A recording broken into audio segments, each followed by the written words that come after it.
أعوذ بالله من الشيطان الرجيم. بسم الله الرحمن الرحيم.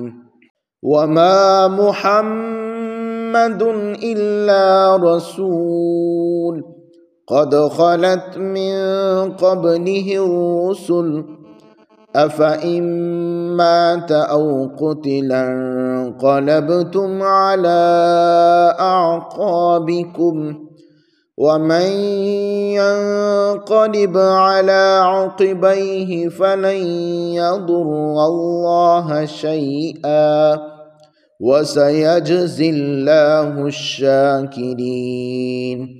وما كان لنفس أن تموت إلا بإذن الله كتابا مؤجلا ومن يرد ثواب الدنيا نؤته منها ومن يرد ثواب الآخرة نؤته منها وسنجزي الشاكرين.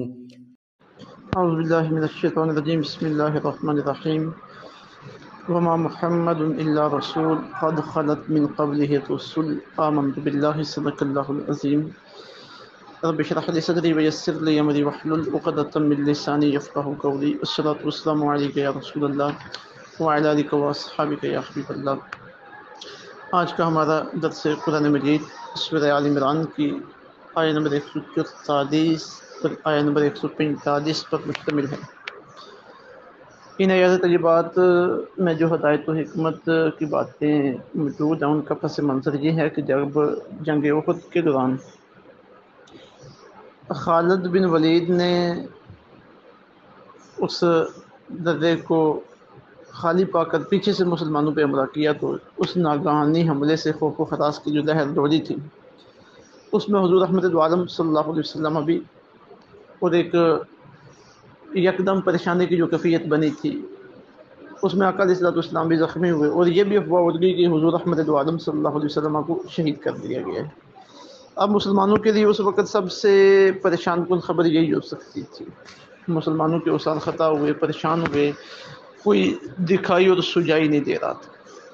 تو بعد کمزور دل مسلمانوں نے یہ بھی کہنا شروع کر دیا کہ کاش عبداللہ ابن ابی جو منافقین کا سردار تھا اس کے ساتھ بات کی جائے اور وہ ابو سفیان جو کافروں کے لشکر کا سپہ سالار تھا عبداللہ بن ابی کو تیار کر کے اس کے پاس بھیجا جائے اور وہ اس کے ساتھ بات کرے کہ مسلمانوں کو مان دی جائے. اور بعض منافقین نے یہ بھی پروپیگنڈا شروع کیا اور مسلمانوں تک یہ بات پہنچائی کہ مسلمانوں کے ارادوں کو کمزور کرنے کے لیے کہ جب نبی پاک صلی اللہ علیہ وسلم شہید ہو گئے ہیں تو اب ہمیں اپنے پچھلے دن کی طرف لوٹ جانا چاہیے. اور بے شمار ایسے مسلمان تھے جو اس وقت ڈٹے رہے اور ثابت قدم رہے اور کفار کو للکار رہے تھے اور جان دینے کے لیے تیار تھے. تو اس جو پریشانی کی کیفیت میں اور اس طرح کی پریشانی کی کیفیت بن جانا یکدم اچانک یہ تو ایک فطری چیز ہے. اس سے جن کے اوپر یہ کیفیت آ رہی ہے ان کے اوپر کوئی الزام نہیں آتا اور اللہ رب العزت ان کی تربیت فرما رہے ہیں، انہیں سمجھا رہے ہیں اور یہ باتیں ہمارے لیے ہدایت و حکمت کے اسباق بن رہی ہیں اور آئندہ جو ہمارے معاملات ہیں ان کے لیے ہمیں ایک لائے عمل پیش کر رہی ہیں. تو فرمایا گیا وما محمد الا رسول، نہیں ہے محمد صلی اللہ علیہ وسلم مگر اللہ کے رسول. قد خلت گزر چکے ہیں من قبل ہی آپ سے پہلے الرسل کے رسول. افئن ماتا تو کیا اگر وہ انتقال فرما جائیں او قتل یا شہید کر دیے جائیں انقلبتم تو پھر تم پلٹ جاؤ گے علی اعقابکم الٹے پاؤں. ومن ينقلب علی عقبیہ اور جو پھرتا ہے الٹے پاؤں فلن یضر اللہ شیئا تو نہیں بگاڑ سکے گا اللہ کا وہ کچھ بھی. وَسَيَجْزِي اللَّهُ الشَّاكِرِينَ اللہ جلدی اجر دے گا شکر کرنے والوں کو. وَمَا كَانَ لِنَفْسٍ اور نہیں ممکن کہ کوئی شخص ان تموت مرے الا بإذن اللہ بغیر اللہ کی اجازت کے. کتاب مؤجلہ لکھا ہوا ہے مقررہ وقت، مطلب کہ موت کا مقررہ وقت ہر کسی کا لکھا ہوا ہے.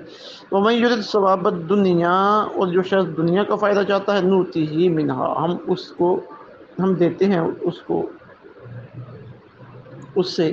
وَمَن يُرِدْ ثواب الآخرہ اور جو شخص آخرت کا فائدہ چاہے نُؤْتِهِ منہا، ہم اسے اس میں سے دیتے ہیں، وَسَنَجْزِي الشَّاكِرِينَ، اور ہم جلدی اجر دیں گے اپنے شکر گزار بندوں کو۔ اب ذرا جو اس وقت کیفیت پیدا ہو چکی تھی، اللہ رب العزت نے سب سے پہلے تو جو ذہن کے اندر شکوک و شبہات تھے انہیں زائل کیا ہے۔ فرمایا کہ محمد صلی اللہ علیہ وسلم اللہ کے رسول ہیں، پہلے بھی اللہ کے رسول آتے رہے، اپنی ذمہ داری ساتھ انجام دے کے دنیا سے تشریف لے جاتے رہے، تو ایسا نہیں ہے کہ آپ دنیا سے تشریف لے جائیں اور تم جو مشن لے کے یہ تشریف لائے تھے اس مشن کو چھوڑ دو اور قدموں کے بل پیچھے پڑ جائے، مطلب یہ کہ دوبارہ حالت کفر میں چلے جاؤ، ایسا نہیں ہے۔ پہلے بھی رسول آتے رہے، رسول دنیا سے جاتے رہے، اور ان کے بعد جو لوگ تھے وہ رسولوں کے مشن کی تکمیل کرتے رہے۔ یہ بھی دنیا سے تشریف لے جائیں گے، تو اب تم نے ان کے جانے کے بعد پلٹنا نہیں ہے۔ خدا نخواستہ اگر کوئی پلٹ بھی کیا تو وہ اللہ تعالیٰ کو تو کوئی نقصان نہیں پہنچائے گا نا، وہ اپنے نقصان کرے گا، اور جو قائم رہنے والے ہیں اللہ رب العزت انہیں ان کا اجر ضرور دے گا۔ پھر آگے بتایا گیا کہ ہر نفس نے موت کا ذائقہ چکھنا ہے اور اس نے ایک مقررہ وقت ہے، اور تم استقامت رکھو دین کے اوپر۔ اب قرآن شریف کی یہ پہلی آیت ہے اس ترتیب کے اعتبار سے جہاں حضور رحمت عالم صلی اللہ علیہ وسلم کا نام گرامی محمد صلی اللہ علیہ وسلم ذکر ہوا ہے۔ آقا علیہ السلام کا یہ نام محمد آپ کے دادا جناب عبد المطلب رضی اللہ عنہ انہوں نے تجویز فرمایا تھا۔ محمد کا معنی ہوتا ہے بہت ہی زیادہ حمد کیا ہوا، یعنی جس کی بہت زیادہ تعریف کی گئی ہو۔ دلائل النبوہ میں امام باقی نے یہ روایت لکھی ہے، اور خصائص کبریٰ میں بھی موجود ہے، باقی کتابوں کے اندر بھی، کہ جب حضرت عبد المطلب سے لوگوں نے پوچھا کہ آپ نے اپنے پوتے کا نام محمد کیوں رکھا، تو انہوں نے فرمایا کہ اردت ان یحمدہ اللہ تعالی فی السماء وخلقہ فی الارض، میں چاہتا ہوں میرے اس بیٹے کی، میرے اس پوتے کی تعریف اللہ آسمانوں میں کرے اور لوگ زمین میں کریں۔ اللہ اکبر، اللہ اکبر۔ امام بغوی علیہ الرحمہ نے لکھا ہے کہ محمد صلی اللہ علیہ وسلم وہ ہے، یعنی محمد نام وہ ہے، وہ شخصیت ہے جو، وہ شخصیت محمد ہو سکتی ہے جو تمام محمد کا جامع ہو، یعنی تمام تعریفیں جس میں اعلیٰ صفات ہوں اور ان صفات کی تعریفیں کی جائیں، یعنی جو کامل صفات ہو اور انتہائی کمالات کا احاطہ اس کے اندر موجود ہو۔ تو حضور رحمت عالم صلی اللہ علیہ وسلم کا اسم گرامی محمد بہت پیارا اور بڑا شاندار یہ اسم گرامی ہے۔ وہاں محمد اللہ رسول، نہیں ہے محمد صلی اللہ علیہ وسلم مگر اللہ کے رسول، قد خلت من قبلہ الرسول، آپ سے پہلے بھی کئی رسول گزر چکے ہیں۔ یہ آنا جانا اللہ کے نبیوں کا لگا رہا تھا، رسولوں کا لگا رہا تھا۔ یہاں پہ قادیانی استدلال کرتے ہیں کہ یہ جو فرمایا گیا قد خلت من قبلہ الرسول، آپ سے پہلے بھی کئی رسول گزر چکے ہیں، اب وہ یہاں سے یہ استدلال کرتے ہیں کہ دیکھو اللہ نے فرمایا کہ پہلے بھی رسول آئے اور دنیا سے چلے گئے، فوت ہو گئے، معاذ اللہ استغفر اللہ، تو اس سے وہ اپنا مطلب یہ نکالتے ہیں کہ حضرت عیسیٰ علیہ السلام بھی فوت ہو گئے۔ تو ہم کہتے ہیں بھائی یہاں پہ مرنے کا لفظ کہاں پہ ہے، وفات کا لفظ کہاں پہ ہے؟ یہاں پہ لفظ ہے آپ سے پہلے کے رسول گزر چکے، خلا کا مطلب ہوتا ہے الگ ہو جانا، علیحدہ ہو جانا، ٹھیک ہے جی۔ تو آپ کا جو استدلال ہے حضرت عیسیٰ علیہ السلام کی وفات کا، وہ اس سے ممکن نہیں ہے، سوائے دھوکے کے، آپ کی بات کی کوئی حیثیت اور اہمیت نہیں ہے۔ باقی حضرت عیسیٰ علیہ السلام کی وفات نہیں ہوئی، انہیں آسمانوں پہ اٹھایا گیا، یہ آگے سورہ مائدہ کی آیات تجربات میں یہ باتیں تفصیل کے ساتھ آئیں گی۔ پھر آگے فرمایا افإن ماتا، تو کیا اگر وہ انتقال فرمائیں اور قتلا یا شہید کر دیے جائیں، انقلبتم علی اعقابکم، کیا تم الٹے پاؤں پھر جاؤ گے، یعنی دین اسلام کو چھوڑ دو گے؟ پھر آگے تنبیہ فرمائی گئی ومن ينقلب علی عقبیہ، جو پھرتا ہے الٹے پاؤں، فلن یضر اللہ شیئا، تو وہ اللہ کا کچھ بھی نہیں بگاڑ سکے گا، یعنی اس کا نقصان اسے خود ہی ہوگا، اللہ کو تو اس کا کوئی نقصان نہیں ہے۔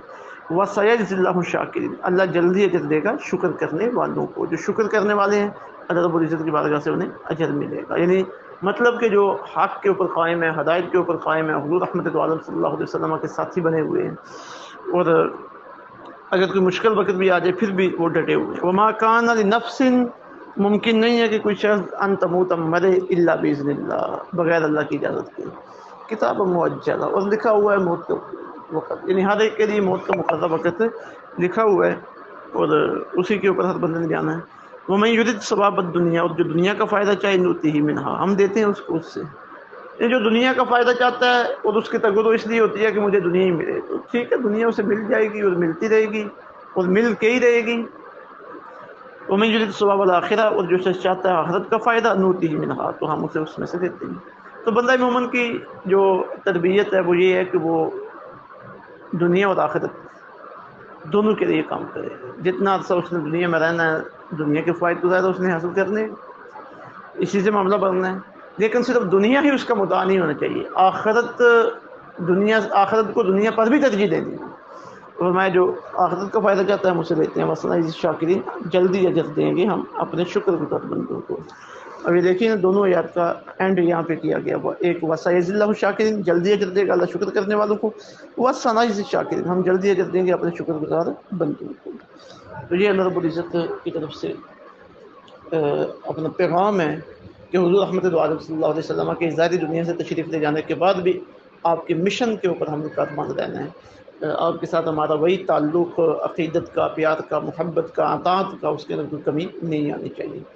باقی رہ گیا معاملہ انبیاء کرام علیہ السلام کی وصال کے بعد زندگی کا، تو اس کا مطلب یہ نہیں کہ آقا علیہ السلام زندہ ہی تھے اور انہیں زندہ ہی قبر میں رکھ دیا گیا، جیسا کہ اہل سنت و جماعت کے عقیدے کی لوگ غلط تشریح کرتے ہیں۔ اہل سنت و جماعت کا یہ عقیدہ نہیں ہے۔